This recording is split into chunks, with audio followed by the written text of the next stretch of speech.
우상을 만들지 말라. 출애굽기 20장 1절 6절 말씀. 하나님이 이 모든 말씀으로 말씀하여 이르시되 나는 너를 애굽 땅 종되었던 집에서 인도하여 낸 내 하나님 여호와니라. 너는 나 외에는 다른 신들을 내게 두지 말라. 너를 위하여 새긴 우상을 만들지 말고 또 위로 하늘에 있는 것이나 아래로 땅에 있는 것이나 땅 안에 물속에 있는 것에 어떤 형상도 만들지 말며 그것들에게 절하지 말며 그것들을 섬기지 말라. 나 네 하나님 여호와는 질투하는 하나님인즉 나를 미워하는 자의 죄를 갚되 아버지로부터 아들에게로 3, 4대까지 이르게 하거니와 나를 사랑하고 내 계명을 지키는 자에게는 전대까지 은혜를 베푸느니라.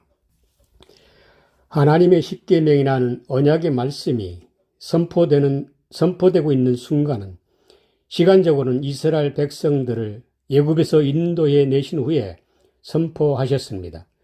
그러나 여기서 말씀하시는 것은 언약의 말씀이 선포되는 순간에 언약이 작동되어 예수 그리스도께서 존재로 드러나는 경험적 사건을 말씀하고 있는 것입니다. 다시 말하면 언약의 말씀이 나일식으로 선포되는 것에 그치지 않고 살아있는 말씀의 경험이 우리 마음의 내면에서 실존적 인식으로 나타내시는 것을 말씀하시는 것입니다. 나는 너를 애굽 땅 종되었던 집에서 인도하여 낸 내 하나님 여호와란 단순한 문자적으로만 읽으면 나에게 무슨 유익이 있겠습니까? 비록 말씀을 대할 때 나에게 아무런 반응이 일어나지 않을지라도 최소한 말씀의 의미를 깨닫고 믿음으로 받아들여야만 계속해서 선포되는 말씀을 따라갈 수 있는 것입니다.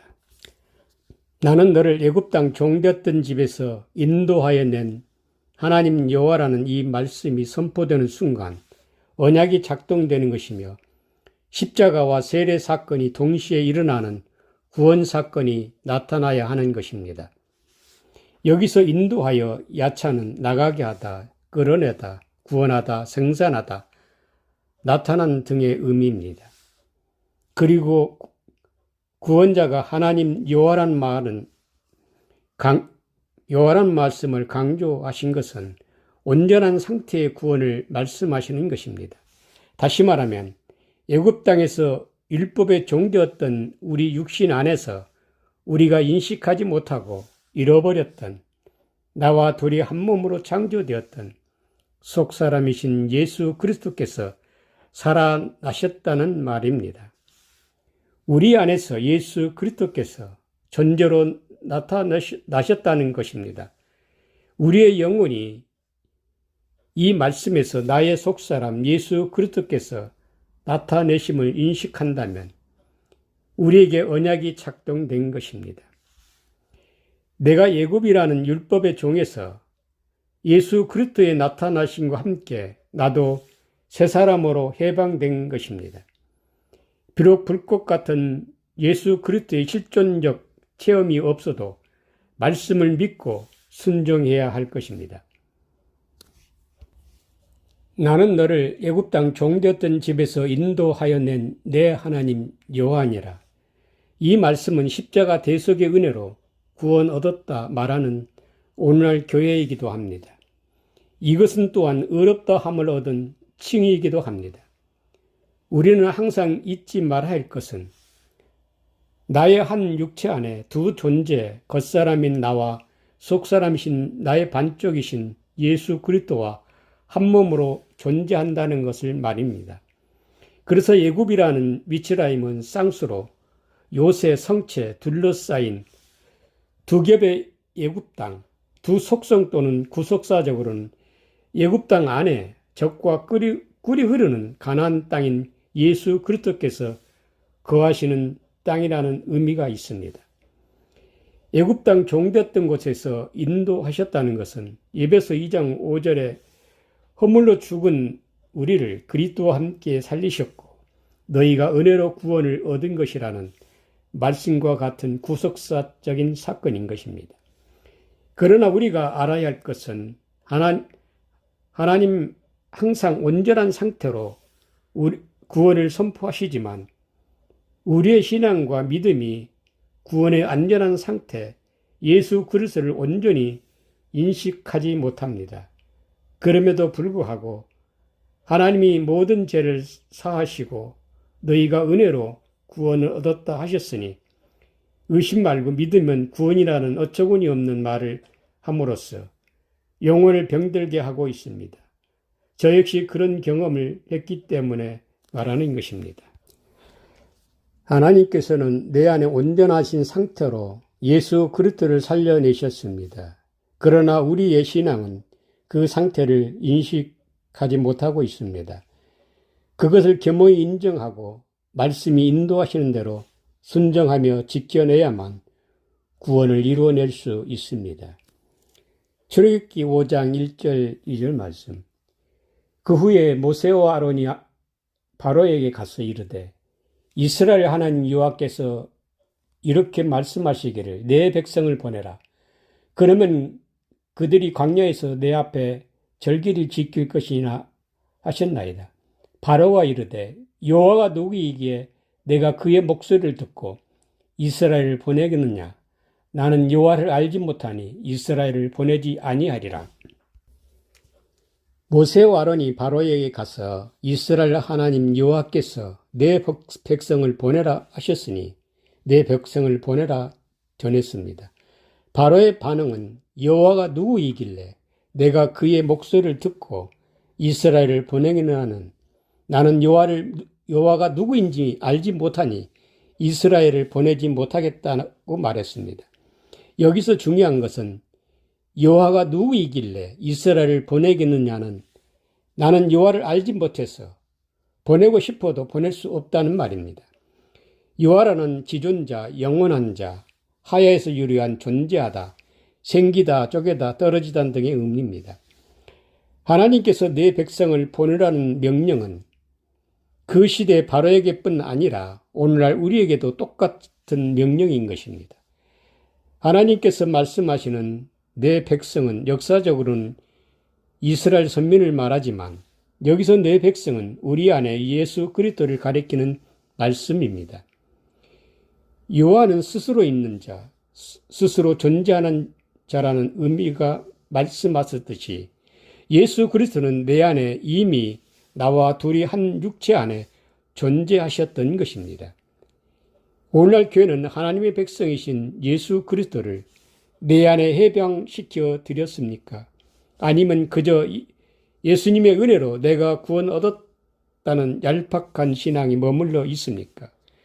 아마도 바로의 고백처럼 여호와가 누구인지 어떻게 해야 보낼 수 있는지 몰라서 보낼 수 없을 것입니다.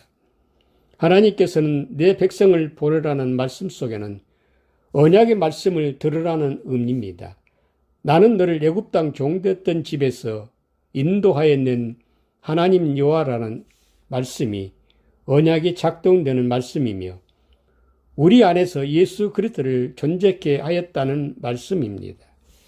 이렇게 우리 안에 예수 그리스도를 인식시키는 사건이 내 백성을 보내라는 말씀입니다. 이것을 경험할 때 십자가 대속의 은혜가 주어지는 것입니다. 더불어 허물로 죽었던 영혼이 살아나는 사건이기도 합니다. 호세아서 6장 3절 그러므로 우리가 여호와를 알자. 힘써 여호와를 알자. 그의 나타나심은 새벽빛같이 어김없나니 땅을 적시는 늦은 비와 같이 우리에게 임하시리라 하니라. 하나님은 자기를 바라는 모든 사람에게 자신을 나타내시기를 원하십니다. 출애굽기 20장 2절의 이 말씀은 이스라엘 백성들이 어린 양의 피로 애굽 땅 종되었던 집에서 얕자 새로운 존재로 구원을 얻었습니다.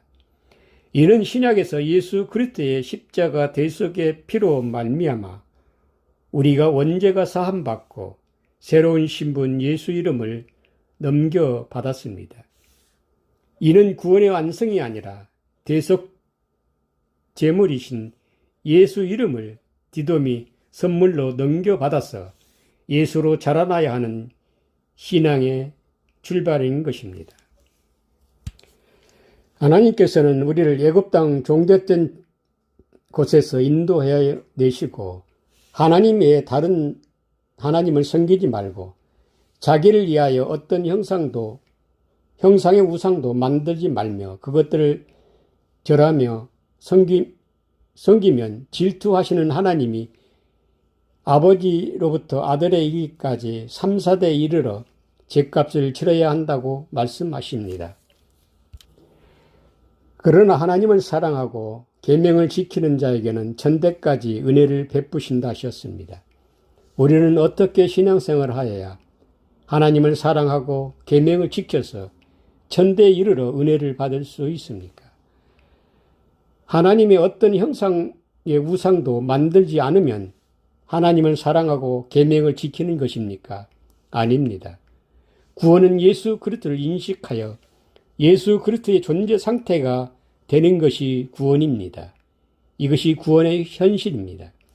그러므로 세상에 어떤 것을 만들어 이것이 하나님의 형상의 우상이라 하여도 그것은 하나님의 형상의 우상이 아닙니다. 하나님의 형상은 오직 하나 예수 그리스도밖에 없습니다. 그 어떤 것도 하나님의 형상의 우상이 될 수 없습니다. 그저 생명 없는 헛된 것에 불과하는 것입니다. 고린도후서 4장 4절 그리스도는 하나님의 형상이시니라. 신명기 4장 15절 19절 말씀 여호와께서 호렙산 불길 중에서 너희에게 말씀하시던 날에 너희가 어떤 형상도 보지 못하였은즉 너희는 깊이 삼가라. 그리하여 스스로 부패하여 자기를 위해 어떤 형상대로든지 우상을 새겨 만들지 말라. 남자의 형상이든지 여자의 형상이든지 땅에는 어떤 짐승의 형상이든지 하늘을 나는 날개 가진 어떤 새의 형상이든지 땅에 기른 어떤 곤충의 형상이든지 땅 아래 물속에 있는 어떤 어족의 형상이든지 만들지 말라. 또 그리하여 네가 하늘을 향하여 눈을 들어 해와 달과 별들 하늘 위에는 모든 천체 곧 너희 하나님 여호와께서 천하 만민을 위하여 배정하신 것을 보고 미혹하여 그것에 경배하며 섬기지 말라. 하나님께서는 호렙산 불길 중에서 이스라엘 백성들에게 나타내실 때 당신의 어떤 형상도 보여주지 않았습니다. 그런데 깊이 삼가라 말씀하셨습니다.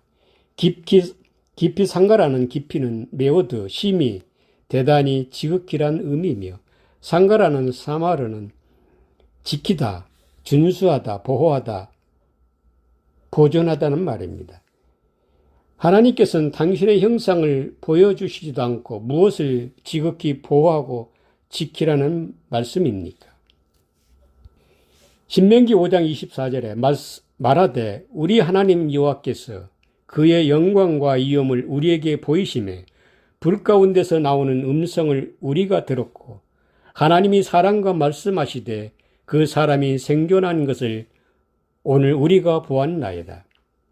사람이 생존하는 것을 우리가 보았나이다. 여기서 생존하는 것은 하야이라는 말로 살다, 살게 하다, 생명을 주다는 등의 의미입니다. 호렙산 불 가운데서 하나님의 영광을 나타내신 사건은 죽었던 영혼에게 하나님의 생명의 호흡, 생명이 들어옴으로써 살아난 사건을 말하는 것입니다. 이것은 창세기 2장 7절에 여호와 하나님이 땅의 흙으로 사람을 지으시고 생기를 그 코에 불어 넣으시니 사람이 생명이 되니라. 불꽃 가운데서 나타나신 하나님의 표현은 우리에게는 하나님의 호흡, 생기가 곧 성령으로 말미암아 허물로 죽었던 영혼이 살아난 사건인 것입니다.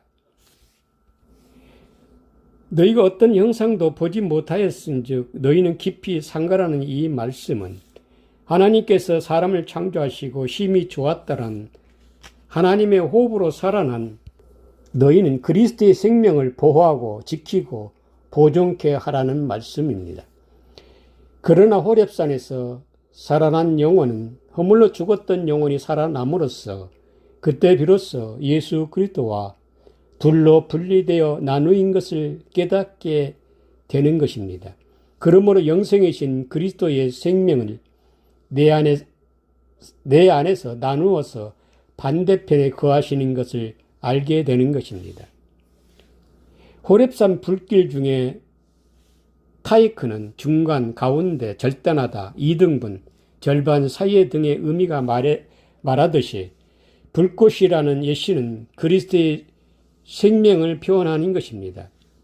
우리가 십자가 대속의 은혜로 세례로 말미암아 그리스도와 함께 살아나면 푸시케가 산 영이 되었을 때 나의 반대편에 그리스도의 생명과 떨어져 있는 것을 알게 되는 사건이 호렙산 불길 중에 나타내신 여호와 하나님이라는 말씀인 것입니다.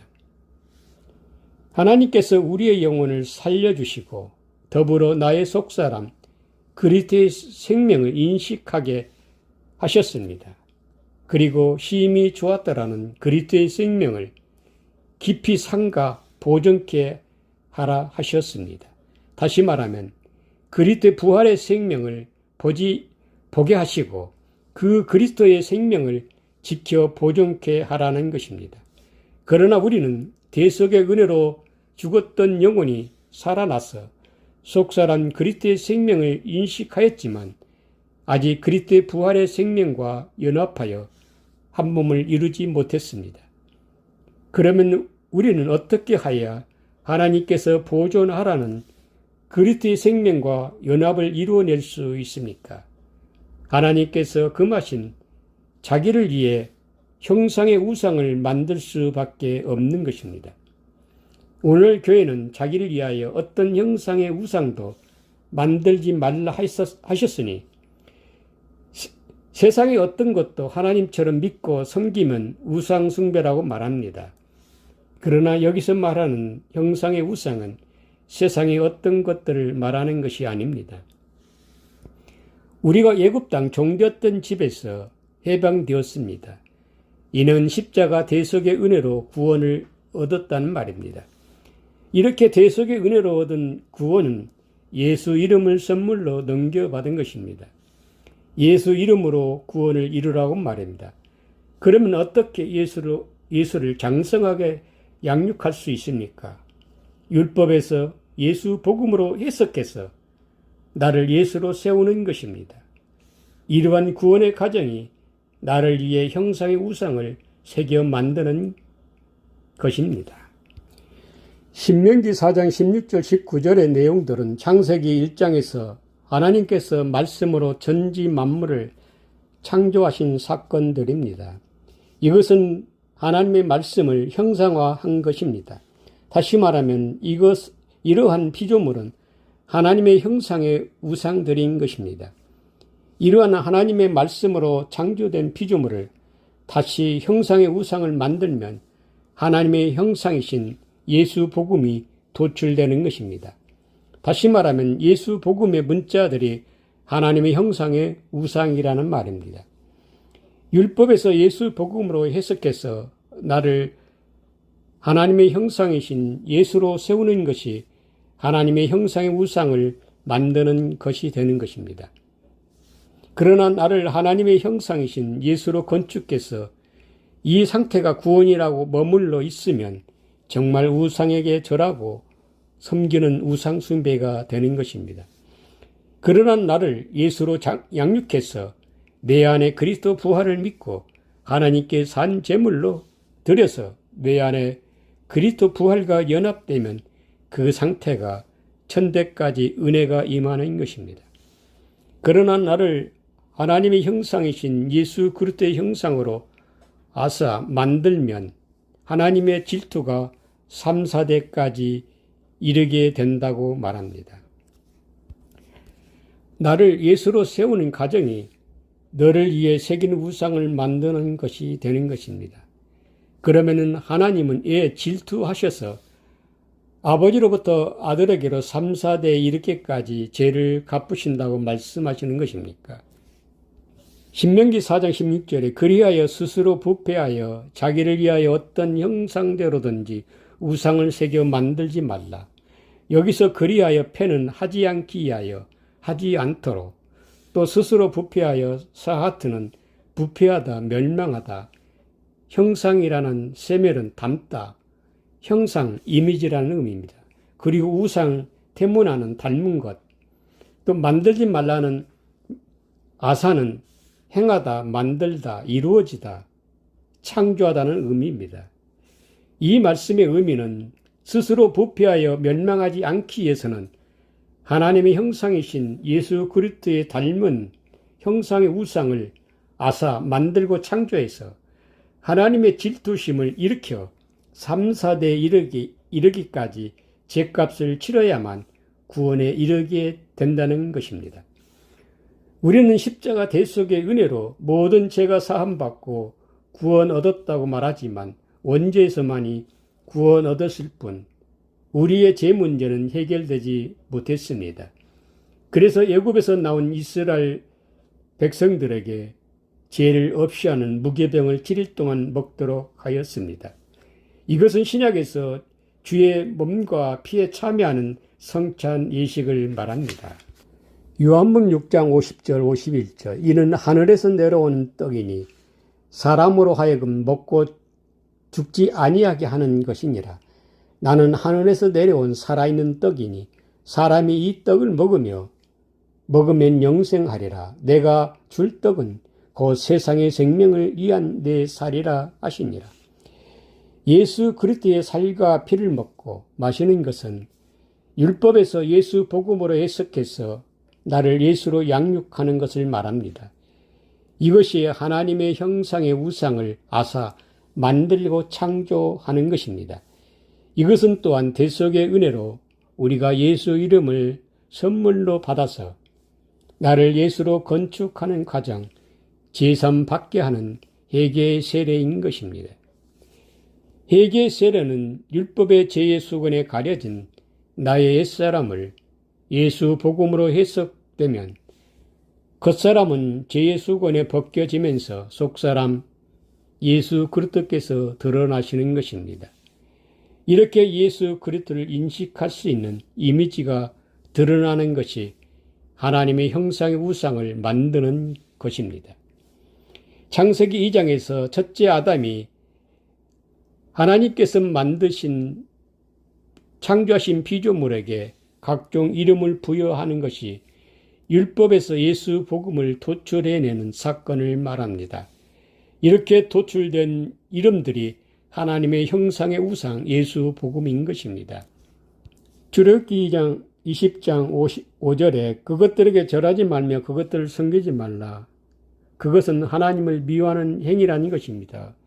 오늘 교회는 어떠합니까? 하나님과 예수 그리스도를 사랑한다 말은 하지만 실상은 하나님을 미워하는 다른 하나님을 믿고 섬기는 우상 숭배의 죄를 짓고 있는 것입니다. 왜냐하면 허물과 죄로 죽어있는 영혼은 예수 그리스도와 둘이 한 몸으로 창조되었으나 예수 그리스도께서 떨어져 나와 둘로 분리된 상태에 있으면서 그것을 깨닫지 못하고 그리스도 밖에서 열심히 하나님을 믿고 섬기는 신앙 행위 자체가 다른 하나님의 형상의 우상을 섬기는 죄가 되는 것입니다. 다시 말하면 자기가 믿고 싶은 자기 하나님을 섬기는 것입니다. 신명기 4장 28절 너희는 거기서 사람의 손으로 만든 바 보지도 못하고 듣지도 못하며 먹지도 못하며 냄새도 맡지 못하는 목석의 신들을 섬기리라. 이 말씀은 사람이 하나님이라고 만들어 놓은 물건을 말하는 것이 아닙니다.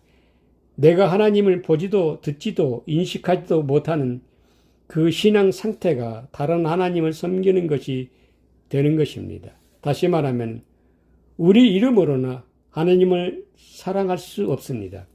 오직 하나님의 아들의 이름, 예수 이름을 가져야만 하나님을 사랑할 수 있으며 하나님께서도 예수 이름으로 당신을 사랑하길 원하시는 것입니다.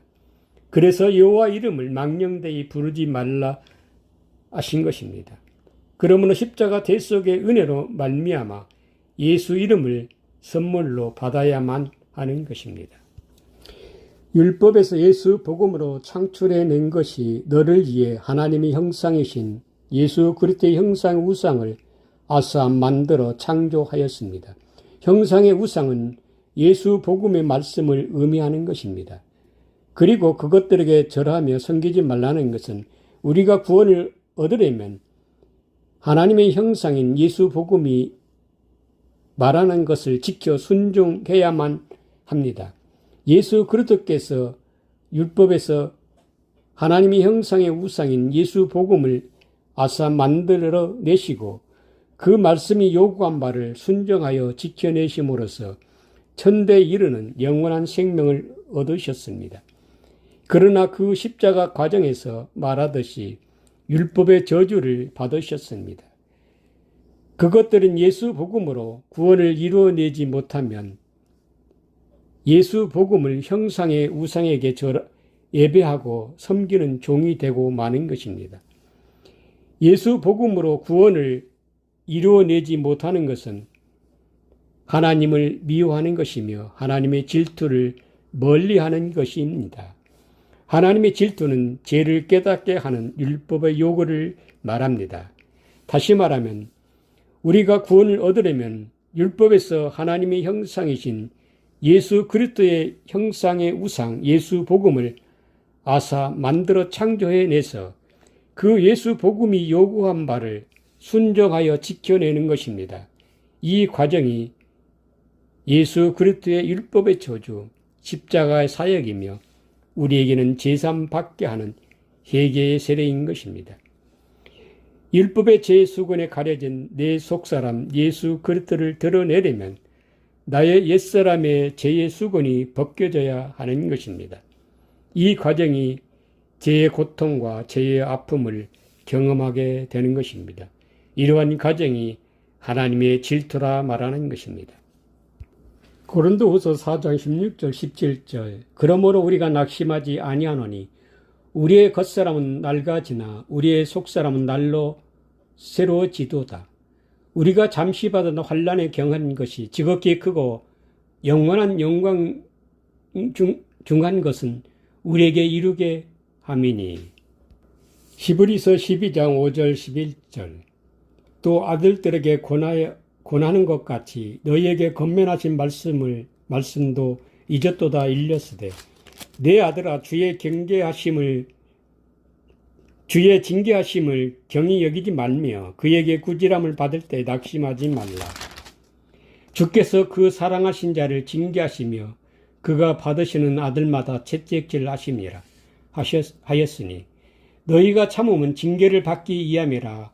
하나님의 아들과 같이 너희를 대우하시나니 어찌 아버지가 징계하지 않는 아들이 있으리요.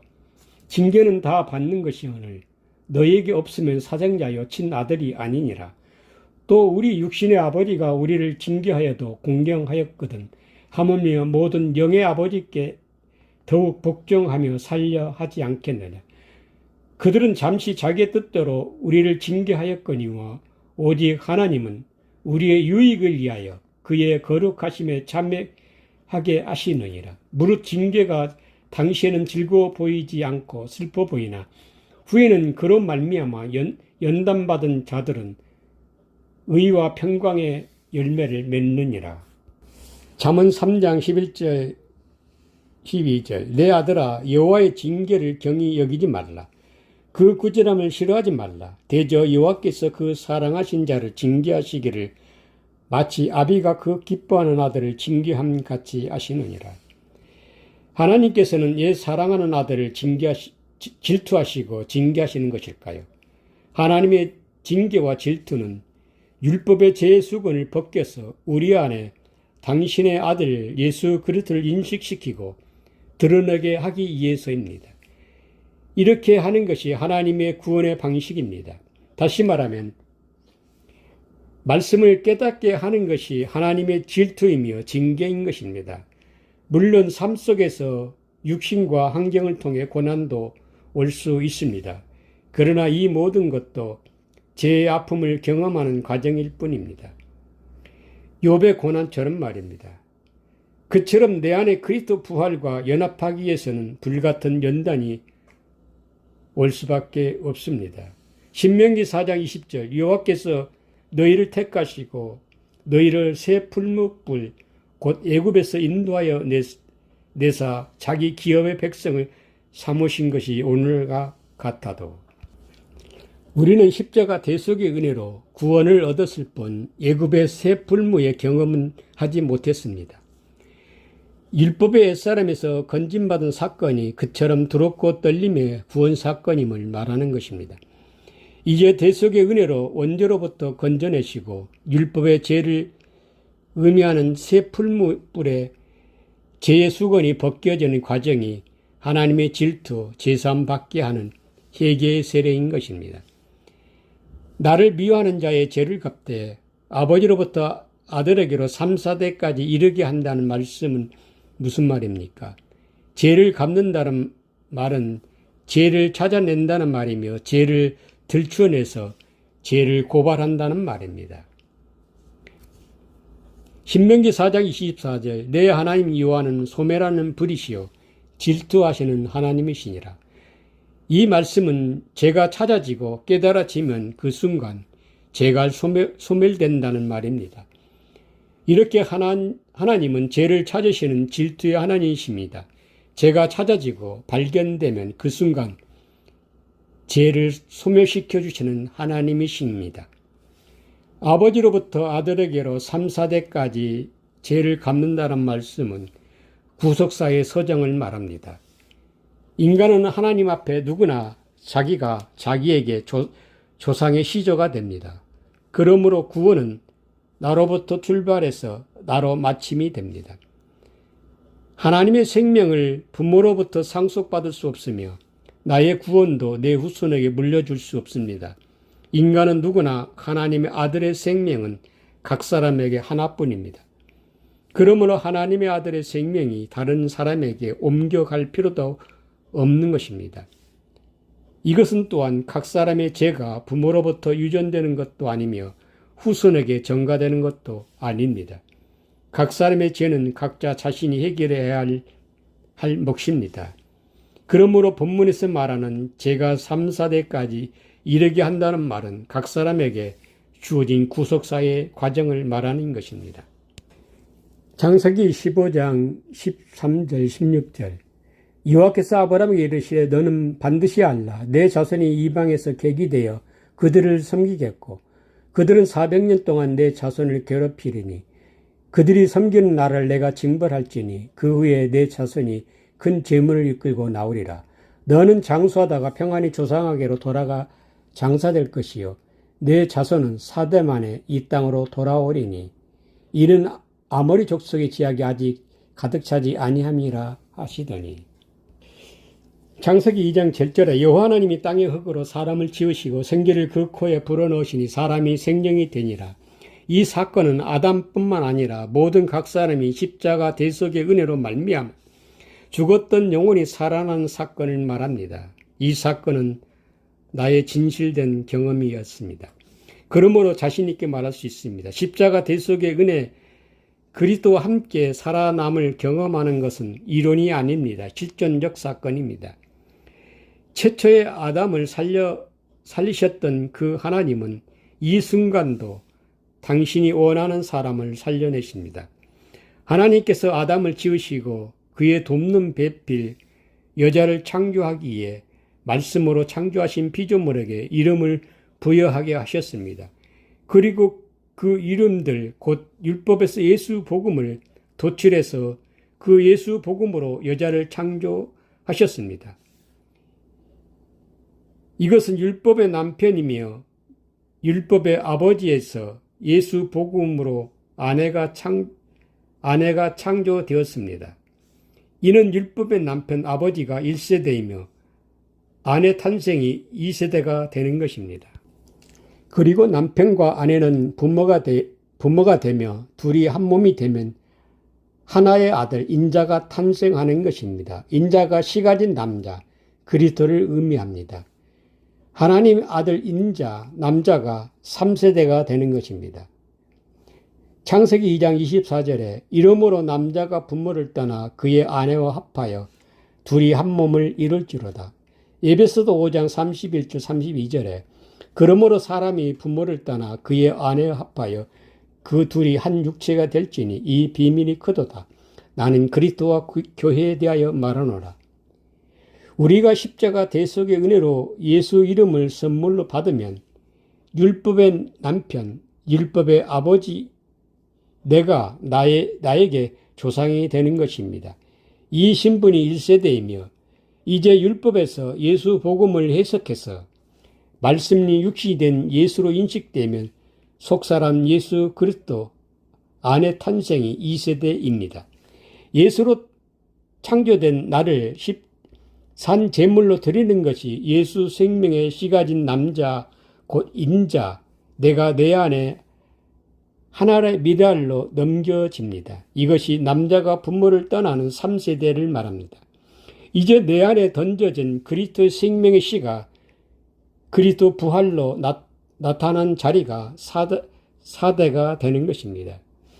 예수께서 십자가상에서 우평 강도와 함께 낙원에 들어가는 것이 인자 곧 남자의 씨로 예수의 무덤인 내 안에 장사 지내는 것이 낙원에 거한다는 말입니다. 이 자리가 3세대이며 예수께서 부활로 나오는 자리가 4대인 것입니다. 이렇게 그리스도 부활로 나오기까지는 여전히 죄 가운데 있는 것입니다. 고린도전서 15장 17절 18절 그리스도께서 다시 살아나신 일이 없으면 너희의 믿음도 헛것이 되고 너희가 여전히 죄 가운데 있을 것이요 또한 그리스도 안에서 잠자는 자도 망하렸으니 그래서 하나님은 3, 4대 이르기까지 질투하시는 하나님이시라 하시는 것입니다. 창세기 15장 13절 16절의 말씀에 아브라함의 후손들의 역사적 회복만을 말하는 것이 아닙니다. 아브라함 개인의 구원 사건을 말하는 것이기도 합니다. 출애굽기 20장 6절 나를 사랑하고 내 계명을 지키는 자에게는 천대까지 은혜를 베푸느니라. 이 말씀은 내 안에 그리스도 부활을 믿는 믿음이 하나님을 사랑하는 것입니다. 그러므로 내 안에 그리스도 부활의 생명과 연합하면 구속사의 서정인 3, 4대 이르는 신앙의 여정이 요구되는 것입니다. 내 계명을 지키는 것은 말씀이 내 안에서 성취되어 지는 것을 말합니다.